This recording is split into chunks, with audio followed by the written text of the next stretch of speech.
வரப்ப வெட்டி அவன் காடு சேர்த்துட்டான்னு நம்ம கிராமங்கள்ல நிறைய பஞ்சாயத்து பார்த்திருப்போம். ஓரடி காலடிக்காக கொலை சம்பவங்கள் கூட நடந்திருக்கு. படிப்பறிவு இல்லாதவங்க தான் இப்படி நடந்துக்கிறாங்கன்னு பார்த்தா நம்ம பக்கத்து நாட்டுக்காரங்களாம் அந்த இடம் என்னது இந்த இடம் என்னதுன்னு கதை கதையா விடுறாங்க.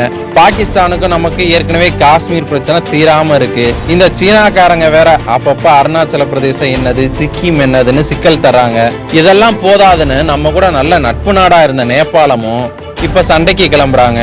நேபாளம், சீனா, திபெத்னு 3 நாட்டு கூடயும் தன்னோட எல்லை பகுதியை வச்சிருக்கிற ஒரு மாநிலம் தான் உத்தராகண்ட்.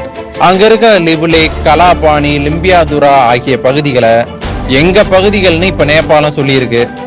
சொன்னது மட்டும் இல்ல, அவங்களோட பணத்துல இந்த பகுதிகள்லாம் இருக்கிற மாதிரி ஒரு வரைபடமும் அச்சடிச்சிருக்காங்க. சொல்ல போனா திடீர்னு அவங்க இந்த இடத்த ஒன்னும் சொந்தம் கொண்டாடல. 2020 இந்த பகுதிகள்லாம் எங்களுதுன்னு அவங்க நாட்டோட சேர்த்து மேப் வெளியிட்டாங்க. அப்பவே இந்தியா கடுங்கண்டனம் தெரிவிச்சது. கிட்டத்தட்ட ஒரு போர் பதற்றம் கூட நிலவுச்சு. இரு நாட்டு வெளியுறவு அமைச்சர்களும் பேசினதுக்கு அப்புறம் அந்த பிரச்சனை கொஞ்சம் அமைதியாச்சு. 4 வருஷமா நிசப்தமா இருந்த நேபாளம் இப்ப இந்த இடங்கள்லாம் எங்களுதான்னு மீண்டும் அலப்பறை பண்ண ஆரம்பிச்சிருக்கு.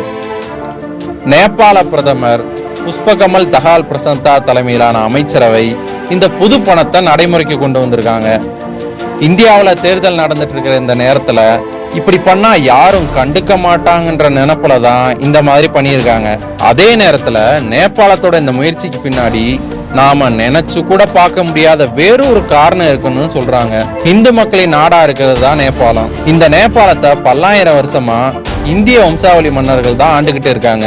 இந்து மத கட்சின்னு போற்றப்படுற பாஜக ஆளும் போதே இந்தியாவில் சில முக்கிய இடங்களை தங்கள் வசத்துக்கு கொண்டு வந்துடணும் அப்படின்னு நேபாளம் நினைக்கிறதா சொல்றாங்க. இந்து மக்களுக்கு ஆதரவா இருக்கிறதுக்காக இந்திய நிலப்பரப்பையே தூக்கி கொடுத்துருவாங்களா என்ன? அந்த அளவுக்கு பாஜக கட்சி ஒன்றும் தரம் தாழ்ந்து போகாதுன்னு தான் நான் நினைக்கிறேன். பெரிய நாடுல இருந்து சின்ன நாடு வரைக்கும் நிலத்து மேல இருக்கிற ஆசை போறது இல்லைங்க. கிராமங்கள்ல வரப்புக்காக சண்டை போட்டா இங்க பெரிய நிலப்பரப்புக்காக சண்டை வருது. சும்மாவா சொல்லியிருக்காங்க மண்ணாசை, பொன்னாசை, பெண்ணாசைன்னு? இந்த சண்டை சச்சரவே இல்லாம பாசமா நேசமா இந்த நாடுகள் எல்லாம் இருந்தா இந்த உலகம் எப்படி இருக்கும் அப்படின்றத கமெண்ட்ல சொல்லுங்க.